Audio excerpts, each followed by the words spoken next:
Bueno, Señor, te queremos dar gracias por tu palabra. Gracias te damos por este tiempo que nos permites de seguir estudiándola, leyéndola y seguir conociendo tus verdades. Señor, te pedimos que nos des un corazón sencillo para aceptarla, un corazón humilde, que reciba tu enseñanza y que tu Santo Espíritu nos ayude, Dios Todopoderoso, no solamente a entenderla, sino también a compartirla y vivirla. Te alabamos y glorificamos en el nombre de Cristo Jesús. Amén. Bueno, hoy entonces estamos en el capítulo número 8. Permiso. Estamos en el capítulo número 8, ya casi llegando al final, ¿no? De este libro son 10 capítulos. Y hemos visto cómo a lo largo de todos estos capítulos de Esdras hemos podido entender continuamente varias cositas. Primero hemos empezado a ver la gracia de Dios, la misericordia continua de Dios. Todos estos capítulos que hemos leído nos empiezan a reafirmar a ti y a mí que tú y yo servimos a un Dios de promesas. ¿Sí? ¿Cuántas promesas hemos visto ahí cumplidas? Y en el día de hoy quisiera tocar algunos puntos importantes que vamos a ver a lo largo del capítulo 8 de Esdras. Y uno de ellos es reafirmar nuestro conocimiento y esperanza en la buena mano de Dios. ¿Sí? La buena mano de Dios, creo que esas palabritas han empezado a resonar cada vez más en nuestras vidas. Y la semana pasada empezábamos a hablar de la buena mano de Dios en el capítulo 7. ¿Sí? Se empezó a ver y se empezó a repetir. Antes como que no lo habíamos mucho. Pero incluso a lo largo del Antiguo Testamento tú vas a encontrar esa frase que se repite varias veces. Y en el capítulo 8 hoy la seguimos viendo una vez más. Pero antes de profundizar en esta idea, entonces quisiera hacer como un corto recuento de lo que está pasando, ¿verdad? En el capítulo 8 y para entender el contexto. Entonces tú y yo ya sabemos qué pasó a todo el principio de los capítulos, ¿verdad? Que hubo una reconstrucción nacional y todas esas enseñanzas que escuchamos en las primeras semanas llegaron a ser de edificación para nuestras vidas, de ver todo lo que Dios ha estado haciendo para que su pueblo ¿qué? Pudiera volver a Jerusalén. Y vimos que volvieron varios grupos de personas, llegó un grupo más o menos de 40,000 personas que llegaron y empezaron a reconstruir y enfrentaron oposición, enfrentaron momentos difíciles, pero la mano de Dios ¿qué? Los cuidó y los ayudó en todo lo que tenían que hacer. Y la semana pasada entonces hablamos de un segundo grupo que vuelve ¿con quién? Con Esdras, ¿sí? El segundo grupo vuelve con Esdras. Y como ese segundo retorno es como el principio o es un nuevo empezar de una restauración espiritual para el pueblo de Dios. Fue el inicio de algo bonito para el pueblo de Dios en esos momentos, como lo vimos la semana pasada. Ahora recordemos que este libro no está como en un orden cronológico, sino como que del capítulo 7 al capítulo 8 parece que lo que pasó en el capítulo 7 hubiera pasado más adelante, y es así. ¿Por qué? Porque lo que Esdras está haciendo en este libro no nos está contando una historia cronológicamente hablando, nos está contando una historia de crecimiento espiritual. Y entonces la semana pasada vimos en el capítulo 7 que llegaron a Jerusalén, ¿cierto? Supimos que llegaron a Jerusalén, pero en el capítulo 8 vemos la historia de la salida desde Babilonia y todo lo que pasó camino a Jerusalén. Así que tú y yo ya sabemos que van a llegar. Lo que no sabemos hasta ahora es que, ¿qué va a pasar en el camino? Y el capítulo 8 entonces, para hacer un cortico resumen, nos da una lista de nombres, ¿cierto? Desde el capítulo, desde el versículo 1 al versículo 13 más o menos, hay una lista larga de nombres de las personas que empezaron a volver nuevamente. Son nombres importantes, ¿cierto? Pero hoy no vamos a tener tiempo para ver todas estas cositas. Pero ya sabemos, como la semana pasada, esos nombres fueron nombrados porque tienen algún tipo de importancia. En un resumen corto, esos nombres estaban ahí para dar una imagen más de la restauración a las 12 tribus de Israel. Y después dice que ellos entonces empezaron a andar, ¿verdad? Empezaron a andar y dice que pasaron y caminaron y duraron 3 días junto al río Ahava, dice ahí en el versículo 15. Y dice que no encontraron levitas, así que Esdras envió a un grupo de personas para ir a buscar a los levitas. Y después dice que entonces un grupo de personas los encontró y dice que Dios proveyó, ¿verdad? Levitas o personas para que se devolvieran con los demás. Y ya cuando todos estaban juntos, no solamente el grupo que había decidido ir primero, sino también los levitas que llamaron, dice que ayunaron para pedir protección de Dios en ese camino de ¿cuántos fue que dijimos? 4 o 5 meses de camino, en medio de un territorio hostil, en medio de una nación peligrosa, en medio, y conociendo que estaban cargando muchas riquezas. Cuando seguimos leyendo todo el oro y todas las cosas que estaban llevando, era un viaje peligroso. Y ellos decían que les daba vergüenza pedirle al rey protección, porque ya ellos habían dicho que la mano de Dios los iba a proteger. Entonces ellos ayunan y le dicen a Dios, Señor, protégenos en este camino, ¿verdad? Y vemos entonces que ellos finalmente llegan a Jerusalén, hacen ofrendas, glorifican el nombre de Dios por librarlos de todo el mal. Y ese es como un corto resumen de lo que pasa en el capítulo 8.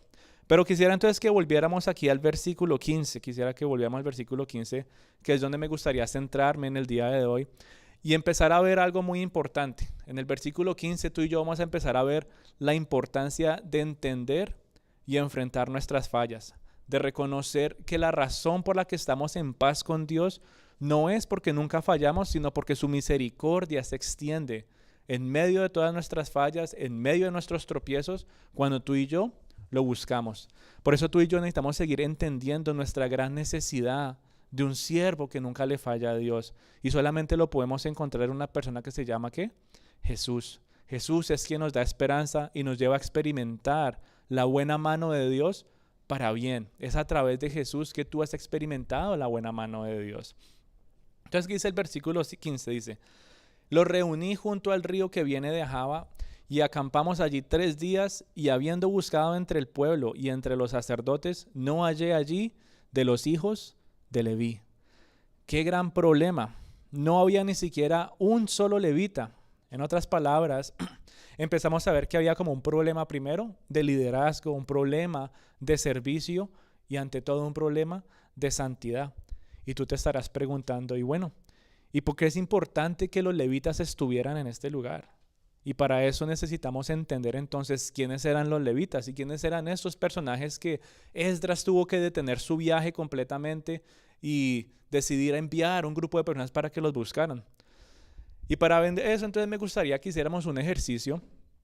De pronto tal vez, bueno, aquí no hay papel ni lápiz, pero si nos imagináramos que hay un tablero grande y dijeran, yo soy, y te hicieran esa pregunta a ti, que te definas quién eres y tú dices yo soy y hay un espacio en blanco, ¿qué escribirías? ¿Qué pondrías? ¿Pondrías yo soy y pones tu nombre? ¿O pones tal vez físicamente qué eres? Entonces yo soy un hombre, yo soy una mujer.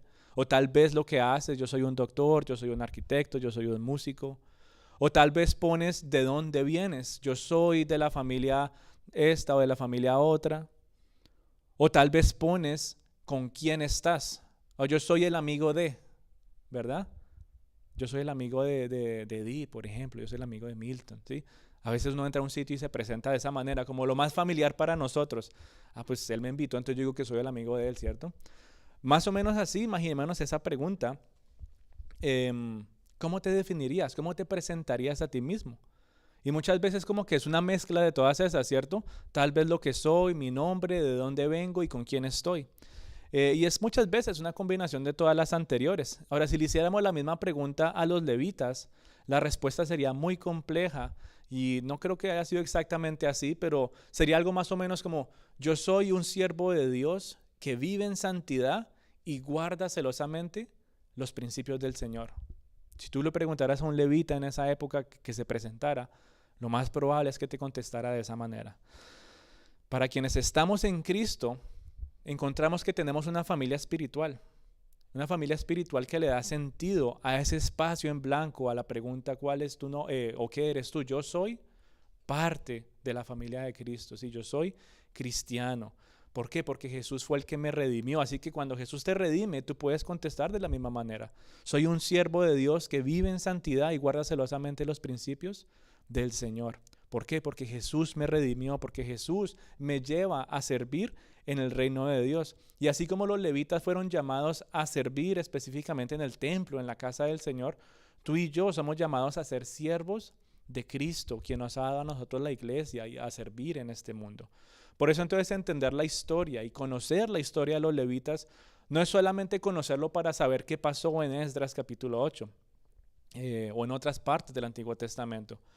Cuando aprendemos de los levitas, no estamos aprendiendo de la historia de una familia cualquiera o de una familia de alguien más y no tiene que ver conmigo. Si Jesús está en tu corazón, entonces la historia de esta familia también es la historia de tu familia en la fe. Y esta historia es importante para que entiendas cómo fue que Dios te redimió de este mundo. Y de manera general entonces vemos que los levitas vienen de una persona que se llama ¿qué? Leví. Leví, si se acuerdan de las 12 tribus y los primeros 12 hijos de Jacob. Bueno, él tuvo 12 hijos, uno de ellos se llamaba Leví. Y empezamos a ver a Leví en escena por allá en Génesis, varias veces aparece el nombre de Leví, pero más específicamente en una escena en Génesis 34, es como que ya donde se ve actuando de una manera un poquito más activa. Y recordemos entonces que Dios les dice a todas estas personas que los iba a llevar a la tierra prometida, pero que en el camino no se juntaran con ninguna otra nación, ¿verdad? ¿Sí se acuerdan?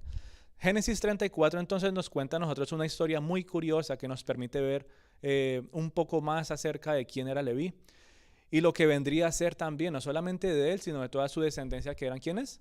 Los levitas. Así que bueno, los que tengan Biblia por ahí, si quieren buscar Génesis 34, no nos vamos a detener mucho, pero así en un resumen muy corto, lo que pasa en Génesis 34 es que ellos están caminando, ¿verdad? Ellos están tratando de llegar a la tierra prometida. Y dice que cuando llegan a un lugar en específico, dice que Dina era la hija de Jacob, la hermana de Leví.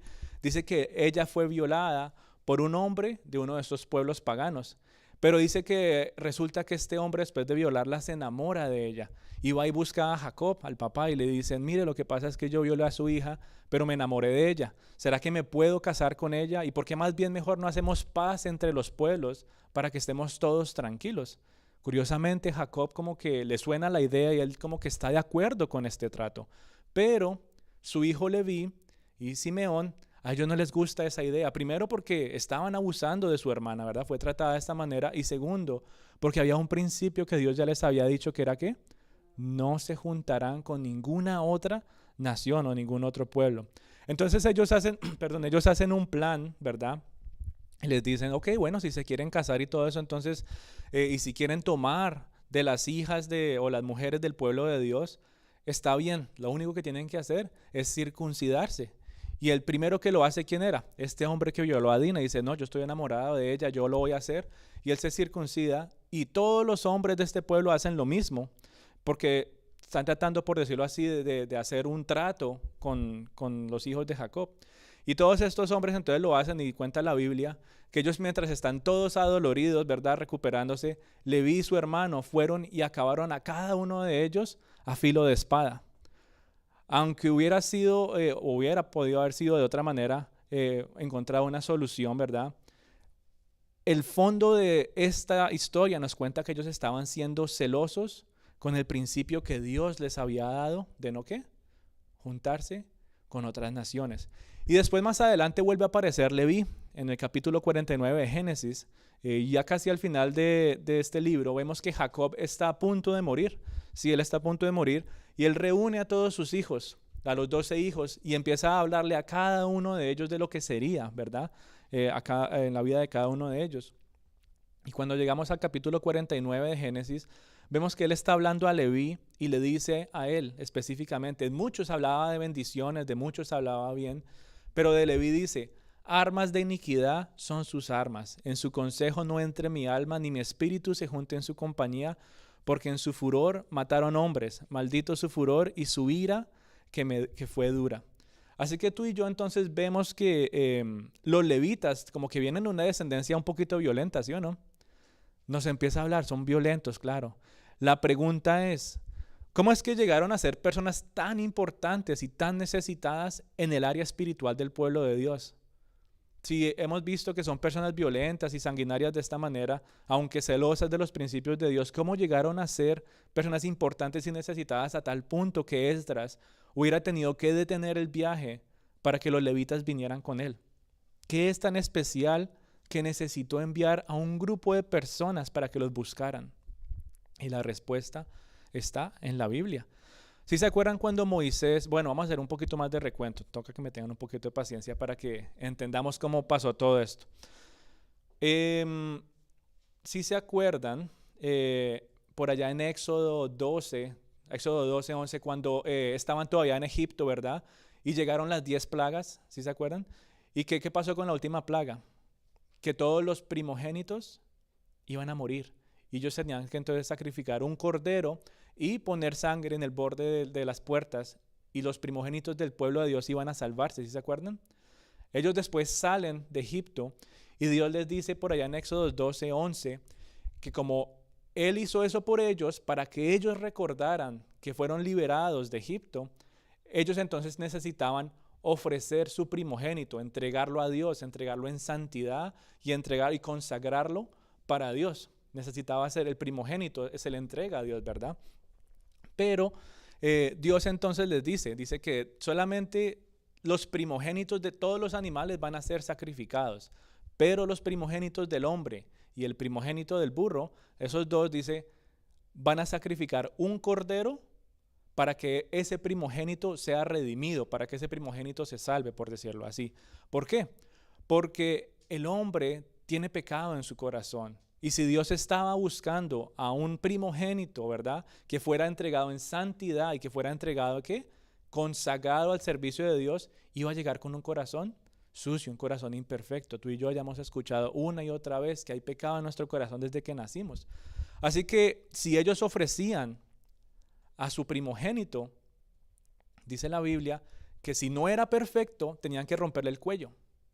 Entonces Dios, para salvarlos, para redimirlos, Él dijo, pero entonces para que no le rompan el cuello, sacrifiquen un cordero para que ellos sean redimidos, para que sean salvos. Ahora, teniendo eso en mente, vamos ahora a más adelante cuando Moisés está recibiendo las tablas de los 10 mandamientos, ¿verdad? Y él está allá en el monte, y mientras él está con Dios esos 40 días, ¿qué está haciendo Aarón con el pueblo? Dice que hicieron un becerro de oro, ¿verdad? Y cuando Moisés bajó, ¿qué pasó? Él se enojó, ¿verdad? Él vio que estaba todo el pueblo adorando, dijo que era una locura completa, Éxodo 32:26. Y en Éxodo 32:26, ahí es cuando empezamos a ver una redención del nombre de los levitas y también una conexión con esto de los primogénitos. Los levitas, hombres considerados violentos, hombres considerados llenos de ira, pero en este momento son los únicos que hacen un alto en el camino y empiezan a hacer lo correcto ante los ojos de Dios. ¿Qué dice Éxodo 32:26? Dice que Moisés bajó y vio la locura que estaba pasando, ¿verdad? Y ahí dice, se puso Moisés a la puerta del campamento y dijo, ¿quién está por Jehová? Júntense conmigo, y se juntaron con él todos los hijos de Leví. En otras palabras, los que estén de parte de Dios de Israel, que vengan conmigo. De toda la locura y de todas las tribus que estaban en Israel, ¿cuál fue la única que fue con Moisés? Solamente los hijos de Leví. Qué curioso, ¿cierto? En medio del desenfreno, en medio de la locura que estaba viviendo este pueblo, ellos fueron los únicos que hicieron frente y fueron diferentes al resto de todos los demás. Y aquí empezamos entonces a ver algo muy bonito en este grupo de personas. Ya deben estar aburridos ustedes con toda esta historia, ¿sí o no? Es necesario que tratemos de entender todo esto para que lleguemos a Esdras 8 y digamos, ya entiendo por qué mandaron a buscar a estos levitas. Y entonces vemos que todo esto nos ayuda a vivir lo que hablamos la semana pasada. La Biblia interpreta la Biblia. Tú y yo no podemos inventar o asumir la importancia de los levitas. Necesitamos entenderlo con seguridad. Y por eso es este recuento del Antiguo Testamento. Entonces vemos que después de que los levitas hacen una diferencia, después de que baja Moisés y hay adoración a un becerro de oro, ¿verdad? Ante un pueblo idólatra, solo ese grupo de personas hace frente y dice, no queremos ser parte de todo esto. Y en el libro de Números, capítulo 3, versículo 40, ahí empezamos entonces a ver la unión de la redención de los primogénitos y los levitas, ¿verdad? Y vemos entonces cómo la labor que ellos tenían empieza a tomar como un papel mucho más importante. En el capítulo 3, versículo 40 de Números, entonces empezamos a ver que los levitas eran presentados ahora como rescate ¿para quiénes? Para los primogénitos. Antes, ¿qué se hacía? Sacrificar un cordero. Y ahora Dios dijo, no, ahora vamos a poner a los levitas para que ellos tomen el lugar de los primogénitos. Y dice la Biblia entonces que contaron, por eso se llaman números, contaron 22,273 primogénitos. Y se suponía que estos primogénitos deberían ser ¿qué? Santos y consagrados y que serían ofrecidos a Dios. Pero dice Dios entonces que para ser rescatados ya no iba a ser un cordero, sino que ahora debería haber un levita por cada primogénito. Curiosamente, habían 22.237 primogénitos. ¿Y cuántos levitas habían? 22.000 dice la Biblia, 20.000 dice la Biblia. Y todo esto entonces como que se empieza a unir un poquito con cómo eran redimidos antes, a través de un cordero. Ahora Dios estaba diciendo, necesito que entreguen a un levita por un primogénito, porque los levitas llevaban un estilo de vida santo, un estilo de vida celoso a los principios del Señor. Eran personas que eran dignas de servir al Señor y ministrar en el templo en esa época. Y Él decía, que me entreguen a uno de ellos por un primogénito. Y vemos entonces que eso es lo que empieza a pagar, hacer la redención de los primogénitos, pero como solamente habían 20.000 levitas, ¿qué hacen para redimir al resto? Dice por ahí que tienen que pagar cierta cantidad para pagar por los otros levitas. Y todo esto entonces nos empieza a nosotros a dar una imagen de redención y de sustitución, más o menos lo que nos pasó a nosotros con Cristo Jesús, ¿verdad? Que tuvo que haber sido otra persona y que se pagó un precio muy alto para nuestra salvación, para nuestra redención, porque no somos santos, porque no somos perfectos y porque no estamos consagrados para el servicio al Señor. En pocas palabras, para rescatar a una persona se necesitaba otra persona perfecta. Una vida por otra, pero esta otra vida debía ser ¿qué? Santa, perfecta y consagrada para el Señor. Entonces por eso vemos la importancia de los levitas. Ellos empezaron entonces a hacer o a tener un estilo de vida santo ante Dios, un estilo de vida celoso de los principios del Señor, dignos de servir en el templo y en el tabernáculo. Eran personas que eran rectas ante los ojos del Señor.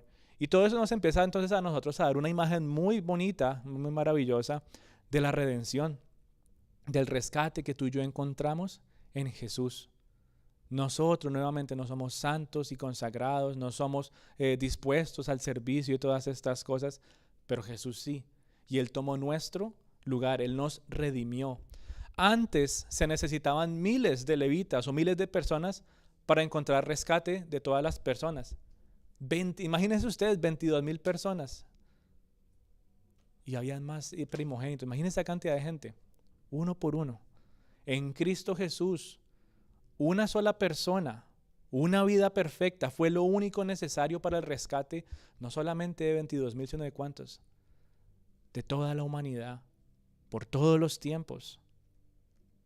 Cuán recta fue la vida de nuestro Señor Jesús, que es suficiente, que su valor es tan alto para redimir no solamente a 20.000, sino a todas estas personas de toda la humanidad. Jesús es quien llevó una vida recta, Jesús fue el que llevó una vida santa, Él fue el que llevó una vida de servicio y también fue aquel sacrificio que nos da libertad y nos da redención. En pocas palabras, Jesús es ese mejor cordero que se ofrecía por allá en Egipto. Jesús fue ese mejor cordero que se ofrecía para la redención de los primogénitos y Jesús es ese mejor levita que lleva un estilo de vida perfecto y recto ante los ojos de Dios. Era entonces, mi querida familia, importante que los levitas fueran con Esdras, ¿sí o no? Lo que miles de levitas trataron de hacer fue logrado por una persona y fue Jesús. En ese momento Jesús no estaba en la tierra. Por eso era importante que los levitas fueran con Esdras. Pero tristemente entonces dice que ellos querían quedarse en Babilonia. Tristemente había un problema de liderazgo, tristemente había un problema de santidad y ellos querían quedarse en Babilonia. Por eso Esdras tuvo que confrontarlos. Él tuvo que sacar ese problema de raíz. Y dice que Dios entonces empezó a despertar el corazón de estas personas. Nuevamente dice, versículo 18 de Esdras 8, dice, y nos trajeron según la buena mano de nuestro Dios un varón entendido. O sea, es decir, Dios movió el corazón de estas personas nuevamente. Primero movió el corazón de ese primer grupo que volvió, ¿sí se acuerdan? Después mueve el corazón del rey, mueve el corazón del otro grupo de personas que ya están allá reconstruyendo y se está adormeciendo. Ahora despierta el corazón de estas personas que se supone deberían estar para el servicio, pero quieren quedarse en Babilonia. Y Dios entonces hace ver su mano de poder una vez más. Este grupo de personas, mi querida familia, reaccionó inmediatamente. Lo que tardaría años para mover esa cantidad de personas pasó solamente en días. Y ahí se empieza como a unir un poquito las cualidades de este grupo de personas, como que eran un poquito aceleradas, ¿sí o no? Por ejemplo, recordando lo que pasó en Génesis y todo eso, Como que todo eso fue cambiado un poquito y usado más bien para el servicio del Señor. Ya no eran afanosos o ¿cómo se dice esa palabra? Como impulsivos, ¿verdad? Para hacer ciertas cosas, pero ahora lo que lo hacían era para el servicio del Señor. Y esa impulsividad que tenían antes para la violencia, ahora había una impulsividad para escuchar la voz del Señor. Y lo que tardaría años en lograrse, ellos escucharon y actuaron de una vez, de inmediato. Ellos entendieron el llamado de servicio que tenían, el llamado de santidad que Dios les estaba dando y la tarea de seguir, perdón, y la obediencia, claro, de decir, Dios me está llamando a que vaya a este lugar, que vaya a Jerusalén para seguir restaurando. Ellos no querían volver a Jerusalén, ellos querían quedarse en Babilonia. Y Dios puso no solamente ese querer y ese hacer de volver y hacer su tarea, sino que yo sé que también un amor genuino por su tierra natal, un amor por esa tierra que Dios les había dado. Y bueno, los que vamos a ir a Israel también experimentamos eso, ¿cierto? Como que empieza a haber un amor, un ardor por esa tierra que dice, no me importa, yo dejo todo atrás, pero yo necesito estar allá, yo quiero llegar. Ellos tuvieron un despertar de obedecer a Dios, de seguir con su llamado de servicio y de santidad y de volver a su tierra natal para empezar a restaurar las cosas. Entonces dice la Biblia que más o menos se demoraron 7 días para mover 260 personas que dejaron absolutamente todo atrás para seguir el reino de Dios. ¿Por qué? Porque recordaron el llamado que tenían, porque entendieron la importancia del servicio. Y la pregunta para nosotros es entonces, ¿será que estamos preparados para dejar todo atrás, para buscar el reino de Dios? ¿O nos cuesta? ¿Será que los lujos de la vida, la comodidad, la familiaridad del mundo nos tiene a nosotros como un poquito detenidos porque estamos cómodos, porque aquí nos está yendo más o menos bien? Entonces yo mejor me quedo en lo que yo conozco y no quiero dar un paso más en fe y empezar a disfrutar del reino de Dios aquí en la tierra. ¿Será que estás al borde de seguir a Jesús y no sabes si vale la pena o no? Yo te invito a que sigas el ejemplo de los levitas. Personas que dejaron atrás los lujos de Babilonia y volvieron a redescubrir que es mejor seguir el reino de Dios que seguir a este mundo. Y para nosotros se cumple exactamente lo mismo. Es mejor seguir el reino de Dios que seguir lo que este mundo nos pueda ofrecer. Tú y yo nos parecemos a los levitas más de lo que nos imaginamos. Y por eso es importante entender esta historia. Antes de conocer a Cristo, nos dejábamos llevar por nuestros impulsos. Antes de conocer a Cristo, éramos rebeldes, éramos violentos, tal vez no físicamente, pero nuestra manera de hablar o nuestra manera de pensar, éramos impulsivos, violentos y rebeldes, ¿verdad? Antes de conocer a Cristo. Pero en Cristo llegamos a ser instrumentos en las manos de Dios. Empezamos a vivir en santidad y empezamos a vivir, ¿qué? En justicia. Y yo no sé si tú estés experimentando eso en tu vida personal. Tal vez hay una escasez o una falta de liderazgo en tu vida. Tal vez hay como una escasez en el celo santo por los principios de Dios en tu vida privada o en tu familia.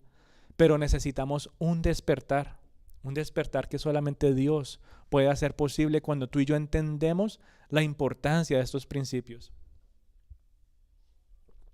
Así como Esdras entendió la importancia de los levitas, y así como tú y yo necesitamos entender esos principios de nuestras vidas, empezamos a ver que eso es lo que hace una diferencia, para poder disfrutar de la buena mano de Dios. ¿Sí se acuerdan la semana pasada o antepasada que empezamos a hablar de la buena mano de Dios? ¿Qué eran esos 3 principios básicos que Él nos pedía? Estudiar la palabra de Dios, cumplirla y enseñarla. 3 principios básicos. Y aquí vemos entonces que un estilo de vida de santidad también es algo más que nos lleva a nosotros ¿a qué? A ver la buena mano de Dios. En Éxodo 12:13, cuando hablamos de los primogénitos otra vez, Él dijo, cuando tu hijo te pregunte por qué estás haciendo ese sacrificio para redimirlo a él, es decir, al primogénito, Él dijo, le dirás a tu hijo que Dios te liberó con mano fuerte de Egipto, que te liberó de la esclavitud. Mano fuerte es de Dios. La mano fuerte de Dios es la que nos liberó a nosotros ¿de qué? Del pecado y de la muerte. La buena mano de Dios es la que nos lleva a tener un estilo de vida aquí en la tierra que lo glorifique a Él y sea de bendición para nosotros. Y la buena mano de Dios es la que nos cuida y nos protege. Entonces vemos que esto es un tema recurrente desde el principio del Antiguo Testamento. Pero aquí específicamente en Esdras nos está hablando ahorita de ¿qué? De protección y de cuidado, siempre y cuando tú y yo entendamos el llamado que tenemos, así como los levitas lo entendieron. Y yo les haría una pregunta, ya teniendo eso en cuenta. Si tú miraras a la persona que está atrás, al lado tuyo, ¿verdad? Pensemos algo como iglesia, ¿sí? Como iglesia. Si por ejemplo, digamos, Edith nos invita a una reunión de algunos de sus amigos, pero resulta que estos amigos no son cristianos, o ustedes nos invitan a la reunión de alguna persona que no sea cristiana, y entonces yo voy a invitar a unos amigos de la iglesia, ¿verdad? Cuando lleguemos a este lugar, ¿verdad? Esta reunión de amigos, una reunión cualquiera, ¿será que tu amigo que no es cristiano vería algo diferente en nosotros? ¿O diría, es igual que nosotros? Es una pregunta que nos hace meditar bastante. ¿O será que esta persona diría, wow, tu amigo es diferente a los demás? Como que no se parece a lo que veo, a lo que escucho todos los días con todas las personas que me rodean. Como que piensa diferente. ¿Qué diferencias notarían en ti? Si fueras o si te invitáramos a una reunión o nos invitaras, ¿qué dirían de nosotros tus amigos que no conocen de Dios? ¿Verían en nosotros una pasión por Dios? ¿Verían en nosotros un celo santo por los principios de Dios? ¿O simplemente una persona que baja con la corriente y dice, ok? Que escucha un comentario que ofende los principios de Dios y que va en contra de su carácter y nos quedamos callados. ¿O somos el tipo de personas que defiende los principios de Dios con pasión y con amor? ¿Cómo nos verían? Esta historia de los levitas, mi querida familia, a lo largo del Antiguo Testamento y su importancia, especialmente en Esdras, nos ayuda a conectarlo con nuestras vidas y a conectarlo con una promesa que el Señor Jesús da por allá en Mateo 11. Vamos a buscar Mateo 11, versículo 12. Vamos a unir todo esto, vamos a tratar de unir entonces toda esa historia del recuento del Antiguo Testamento con el Nuevo Testamento y con lo que está pasando en nuestras vidas en el momento que estamos aquí reunidos. Mateo capítulo 11, versículo 12. Capítulo 11, versículo 12. Dice: desde los días de Juan el Bautista hasta ahora, el reino de los cielos sufre violencia y los violentos lo arrebatan. Otra traducción dice: desde que Juan el Bautista comenzó a predicar hasta ahora, el reino de Dios avanza a pesar de sus enemigos, y solamente la gente valiente y dedicada logra formar parte de él. En este versículo la palabra violentos, el griego, ¿cierto? El griego original de cómo fue escrito esta palabra significa esforzado, significa dedicado. En otras palabras, el reino de Dios es de los esforzados.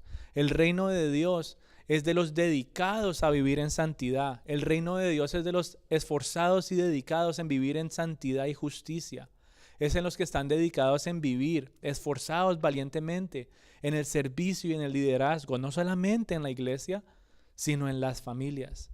Solo la gente valiente y dedicada logra ser parte de él. Por eso ahí en esta otra traducción dice, los violentos lo arrebatan. O sea, el reino de Dios es de ellos. Es decir, los esforzados y valientes en la santidad, en la justicia, servicio, liderazgo. Somos salvos por Cristo, mi querida familia. Tú y yo tenemos acceso al reino de Dios por Cristo. Y Él es el mejor ejemplo de celo santo, de justicia y de servicio. Él es el mejor levita y Él es el mejor cordero. La pregunta es para nosotros: ¿eres violento para el reino de los cielos? O en otras palabras, ¿eres valiente y eres dedicado para el reino de los cielos, así como los levitas lo fueron en el momento de Esdras? ¿Así como Jesús lo fue a lo largo de su vida? ¿O será que no somos valientes y dedicados en ser celosos con los principios del Señor? Y no estamos hablando de una violencia física, ¿cierto? Que uno escucha la palabra violencia y que se imagina golpes y empujones y todas estas cosas, ¿cierto? No se trata de agredir a los demás Y esta enseñanza se ha dañado mucho en este mundo. Y por eso tú ves a cristianos, bueno, personas que se hacen llamar cristianas, violentos, físicamente hablando, rebeldes, como ya muy radicales, por decirlo así. Pero esta palabra de violencia, vemos que no es violencia física, no es agresión. Espiritualmente hablando, es una decisión drástica y radical de ser valiente y dedicado para cuidar los principios de Dios. Ser valientes y dedicados en cuidar la verdad de Dios que está en su palabra. Ser valiente y dedicado en defender la voluntad de Dios y su carácter. Cuando hablan mal de Dios, cuando dicen que no es fiel, cuando dicen todas estas cosas, ¿cómo reaccionas tú? ¿Reaccionas con la violencia de cuando los levitas eran antes de ser pues restituidos y redimidos? ¿O reaccionas como los levitas después de que fueron consagrados, santificados para el servicio? ¿Cómo respondemos nosotros a todas estas cosas? En Cristo tú y yo podemos responder con dedicación y con esfuerzo, con amor, de defender todos estos principios, no solamente a las personas que no conocen de Dios, porque muchas veces se levantan debates y conversaciones que uno busca tratar de defender ¿cómo se dice? Sus creencias y su fe, ¿sí o no? Pero lo mismo pasa en la iglesia, lo mismo pasa en las familias, pasa en todo lugar. Y tú y yo necesitamos estar preparados para ser, ¿qué? Valientes y esforzados en defender todos estos principios. Cuando tú estés en casa y veas que los principios de Dios no se estén cumpliendo, cuando veas que la verdad de Dios está siendo ignorada o cambiada, tú necesitas defender esos principios y empezarás a ver la buena mano de Dios. ¿Eres valiente y dedicado en defender la buena enseñanza bíblica? ¿Qué tal uno aquí parado diciendo cosas raras y todos, sí, claro, como él dijo? Pero cuando tú conoces la Biblia, cuando te dejas llevar por el Espíritu Santo y entiendes que tal vez alguien diga algo que no está de acuerdo a los principios de Dios, defiendes eso y tienes el valor de ir a hablar con la persona que está predicando y decirle, lo que tú estás diciendo no es cierto. Lo que tú estás hablando no va con la Biblia. Lo que tú estás hablando no me habla del Evangelio y de la salvación de Cristo en la cruz. ¿Tenemos el valor para hacer eso? ¿Somos valientes y dedicados para hacerlo? Bueno, a nosotros nos ha pasado varias veces, ¿no? Y es duro, es difícil hacer ese enfrentamiento. Pero cuando uno lo hace, uno puede ver de una manera tan hermosa la buena mano de Dios. Eres valiente y dedicado en cuanto a tu salvación, de reconocer que solamente se puede lograr a través de Jesús. ¿O qué le dices a las personas que no, es que yo soy lo suficientemente bueno y yo me porto bien y yo hago todas estas cosas? ¿Cómo le contestas y cómo defiendes el evangelio de gracia ante las personas que quieren buscar la salvación por obras? ¿Será que para no hacerlo sentir mal les dices, bueno, como eres bueno, entonces te vas para el cielo? O les dices, no hay ninguna sola obra que tú puedas hacer en esta tierra que pague tu pasaje al cielo. Necesitas reconocer que eres pecador, necesitas reconocer que solamente en Cristo hay perdón y que si tú crees que Él es el Hijo de Dios, que murió por ti y resucitó al tercer día, esa es la única manera que tú puedes ir al cielo. ¿Somos valientes y dedicados en proclamar esa verdad o nos cuesta? Nuevamente, principios de por qué los levitas necesitaban estar en el pueblo de Dios. Era una restauración espiritual lo que necesitaba pasar en el pueblo, ¿verdad? Y ellos tomaron entonces esa decisión drástica y radical de ser valientes y dedicados para llegar a un pueblo que ya había sido como intoxicado un poquito por todo lo que había pasado, porque ya habían construido el templo, ya habían pasado muchas cosas y recordemos que ha pasado mucho tiempo. En medio de una nación pagana todavía estaban con algunas cosas que necesitaban ser limpiadas. Y Esdras, él entendía la importancia. Los levitas entendieron la importancia de defender los principios y la santidad del Señor en medio del pueblo. Se necesitaba en la época de Esdras y se necesita en el día de hoy, ¿sí o no? Los levitas y su importancia en Esdras 8 nos dejan a nosotros una enseñanza muy, muy bonita. Una enseñanza de dedicación que nos llevan a ver si tú y yo realmente tenemos un anhelo genuino por las cosas de Dios. Nos llevan a meditar esas verdades. ¿Será que yo tengo un anhelo genuino por todas las cosas y principios de Dios? ¿O buscamos el camino del Señor y nos cansamos rápido? Como que somos solamente valientes pero no esforzados. Y nos cansamos cuando empezamos el camino. Nos cansamos tal vez de ir a la iglesia, nos cansamos de leer la Biblia. Si empezamos a orar, pero nos cansamos de orar. Empezamos a perseverar en medio de las dificultades, pero nos cansamos cuando las dificultades son constantes. Por eso vivir valientemente y con dedicación es poner en práctica la salvación. Es poner en práctica la santidad que Jesús nos ha impartido. Tú y yo no somos santos porque somos muy buenos. Tú y yo somos real sacerdocio porque Cristo nos ha dado al Espíritu Santo. Por eso entonces tú y yo podemos tomar la cruz y negarnos a nosotros mismos para seguir a Jesús. Solo los violentos arrebatan el reino de Dios. Es decir, solo los valientes y solo los dedicados forman parte de esto. Sin importar si se presentan temores o se pongan dificultades, obstáculos, todo eso no va a importar en tu vida porque tú sabes dónde están tus ojos puestos. Los valientes están dispuestos a sufrir. Los valientes están dispuestos a llorar. Los valientes están dispuestos a ser aborrecidos. ¿Cuántas personas no han querido defender los principios de Dios en medio de este mundo y cómo terminan? Aborrecidos. No escuchen a ese loco. No le hablen, déjenlo solo. Lo que él dice es mentira. Sigan la vida aquí en el mundo, que la vida aquí en el mundo es ¿qué? Solo mentiras. Y nos aborrecen. Tú y yo somos aborrecidos. Tú y yo hemos llorado y sufrido muchas veces por tratar de proteger y cuidar con celo los principios del Señor. Pero solamente los valientes perseveran. Sí, están dispuestos a seguir sufriendo. Están dispuestos a seguir llorando y a seguir siendo aborrecidos. E incluso entregan su vida para seguir siendo discípulos de Jesús. Tal vez somos como aquellos levitas que no querían volver. Muchas veces nos sentimos cómodos en nuestra Babilonia, este mundo, ¿verdad? Pero este grupo de personas logró entender el llamado que tenían. ¿Qué hicieron ellos entonces? Dice que ¿qué? Ellos se arrepintieron. Bueno, no dice que se arrepintieron, pero la acción de volver, o sea, ellos se arrepintieron de decir, ¿sabes qué, Señor? Yo necesito volver a Jerusalén. Yo necesito ir con Esdras. Yo me imagino a este grupo de hombres, hey, ¿qué estamos haciendo aquí? Claro, devolvámonos. Ellos se arrepintieron y en su misericordia Dios los perdonó y los usó en gran manera. Ellos no se devolvieron porque sí. Hubo arrepentimiento en su corazón de reconocer que yo no quiero seguir en Babilonia. Yo no quiero seguir en esta nación pagana.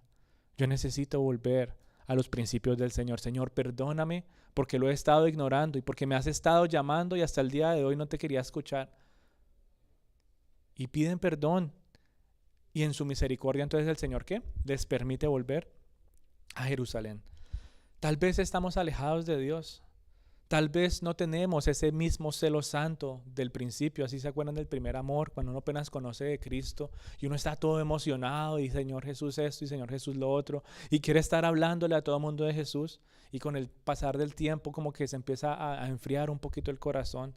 Así mismo pasa cuando tenemos un celo santo por las cosas del Señor y uno en el momento como que yo aprendí esto de la Biblia y lo quiero vivir y lo quiero aprender y lo quiero enseñar, y llega un momento como que se empieza a enfriar ese estilo de vida nuevamente y ya no tenemos ese mismo celo santo por sus principios. Nuestro estilo de vida como que ya no es el que era antes y ahora nos encontramos viviendo consecuencias. Yo te animo, mi querida familia, que si esa es tu realidad en este momento, que busques la misericordia de Dios. ¿Por qué? Porque tú y yo servimos a un Dios de oportunidades. ¿Cuántas oportunidades le dio a los levitas? Incluso antes de ser consagrados para uso específico del templo. Personas tan violentas e iracundas. Y fueron usados en gran manera en el templo. Yo te animo a buscar la misericordia de Dios para que también seas perdonado y puedas empezar a ser un siervo más de un Dios de oportunidades. Es mi oración que el Espíritu Santo entonces sea llevándote a ser esa persona valiente y dedicada que disfruta de la mano de Dios. ¿Quieres seguir disfrutando de la mano de Dios? Sigue perseverando en los principios del Señor. Sigue leyendo su palabra, sigue aplicándola, sigue enseñándola y sobre todo, sigue cuidándola donde tú quieras que vayas. Y la buena mano de Dios te protegerá, te cuidará, te guiará. Ya sabemos que la mano de Dios con poder nos rescató. Ya sabemos que la buena mano de Dios nos ayuda ahora, ¿qué? Para bien en todo lo que hagamos. Y qué bonito principio entonces nos dejan estos personajes, ¿verdad? Esdras, los levitas y los demás volvieron a Jerusalén. ¿Por qué?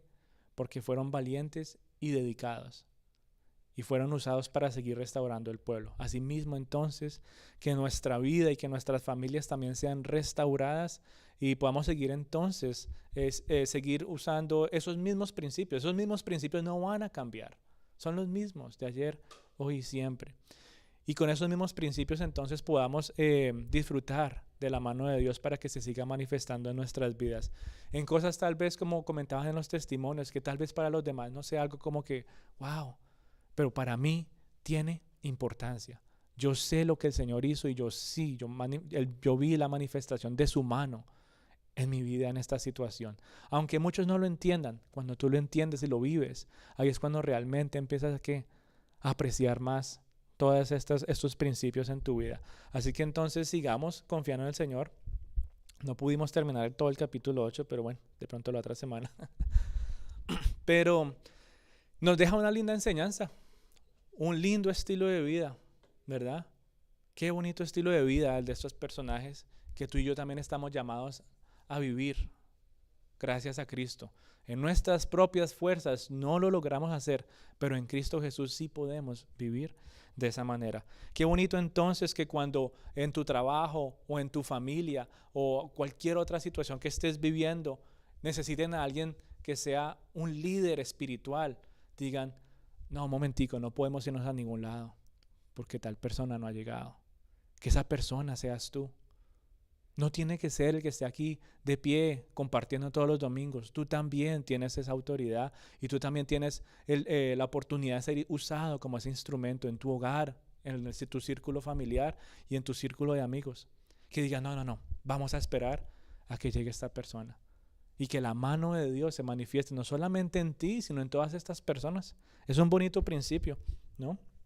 Leer esto, ¿se imagina? Estábamos por allí en Pensilvania, estábamos 3 días y estábamos esperando, ¿no?, que llegara un grupo de gente porque no han venido. ¿Y por qué no hemos ido nosotros? ¿Por qué no hemos sido valientes? ¿Sí? Es una meditación también muy bonita de llevarnos a cómo está nuestro corazón en cuanto a estos principios. Así que bueno, vamos a orar, vamos a darle gracias al Señor por este tiempito, que sea Él entonces usando al Espíritu Santo para seguir trayendo libertad. Dice, es el versículo 31, y partimos del río Ahava el 12 del mes primero para ir a Jerusalén, y la mano de nuestro Dios estaba sobre nosotros y nos libró de mano del enemigo y del acechador en el camino. Ellos triunfaron en este viaje porque la mano de Dios seguía con ellos. Así que bueno, Padre Santo, te queremos dar gracias por este día. Gracias te damos por la oportunidad que nos regalas, Dios Todopoderoso, de seguir entendiendo la importancia de ejercer un liderazgo santo, Dios Todopoderoso. Una vida de servicio, Padre Santo, no solamente en el ministerio, sino en nuestras familias, en nuestro círculo de amigos, Dios Todopoderoso. Y te damos gracias porque sigues abriendo nuestro corazón y nuestro entendimiento, acercarnos cada vez más a ti y reconocer, Señor, de que sin ti nada podemos hacer. Gracias por recordarnos que no somos lo suficientemente santos. Gracias por recordarnos que no somos lo suficientemente buenos, sino que sin ti, Señor, actuamos impulsivamente. Sin ti no pensamos en las consecuencias. Sin ti, Señor, nos rebelamos. Sin ti, Dios Todopoderoso, actuamos de manera agresiva, tal vez lastimando a los demás, Señor.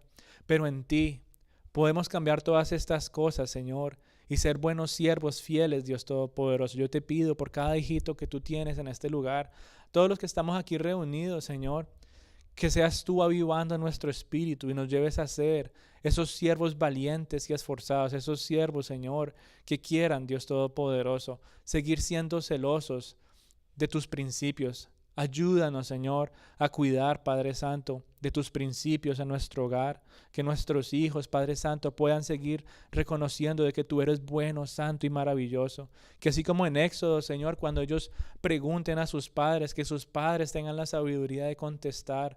Que así, Señor, como el mundo nos haga preguntas, que nosotros tengamos la sabiduría para contestar y podamos defender, Dios Todopoderoso, con todo nuestro ser, tus principios, tu carácter. Por eso anhelamos conocerte cada día más, Señor. Por eso anhelamos conocer cada día más de tu bondad. No solamente, Señor, para recibir de las bendiciones de tu buena mano, sino anhelamos conocerte cada día más, porque queremos ser esos fieles siervos, Dios Todopoderoso, que están dispuestos a sufrir por los demás, que están dispuestos a llorar por los demás, que están dispuestos a ser aborrecidos incluso si las personas no quieren escuchar tu mensaje, Dios Todopoderoso. Danos ánimo, Señor, danos fuerzas nuevas y permítenos también, Señor, experimentar tu cuidado y tu protección en medio de este mundo, Dios Todopoderoso. Este mundo, Santo Padre, que es un mundo que nos trae acecho, es un mundo, Señor, que trae dificultad, es un mundo, Señor, que trae al enemigo constantemente a lastimar nuestras vidas, pero cuando nos mantenemos en tus principios, Señor, es tu mano de poder y es tu buena mano, Señor, la que nos cuida y la que nos protege. Gracias te damos, Señor, porque en el día de hoy nos sigues recordando que tu buena mano, Señor, está sobre nosotros y esa buena mano, Señor, nos lleva a vivir confiados, a vivir con seguridad. Esa buena mano, Señor, nos anima y nos levanta cuando nos caemos. Y esa misma buena mano, Señor, nos recuerda de todas tus promesas, Señor, de que tú eres fiel, de que tú eres bondadoso, de que tú escuchas nuestras oraciones y contestas conforme a tu voluntad. Gracias te doy, Señor, por cada hijito que está aquí reunido, por cada persona conectada, Señor, de que seas tú escuchando aquellas peticiones personales, aquellas necesidades, Señor. Pues tú dices, Señor, que si nuestros ojos están puestos en tu reino, todas las cosas, Señor, todas las cosas llegarán por añadidura. Y no sé, Señor, qué haya en el corazón de tus hijos en este día, en estos momentos que estén viviendo, Señor. Yo te pido que ellos puedan mantener su corazón y sus ojos puestos en tu reino, siendo esforzados, Señor, siendo valientes y puedan confiar que todo lo demás, Señor, tú lo darás por añadidura, cubrirás toda necesidad, que cubrirás, Señor, cualquier problema y cualquier dificultad, y de tu mano, Señor, encontraremos solución. Gracias te damos, te alabamos y te glorificamos en el nombre de Cristo Jesús. Amén. Bueno, un saludito a los que están allá en YouTube y Zoom, que Dios me los bendiga y esperamos verlos pronto aquí en nuestra reunión presencial. Que Dios los bendiga.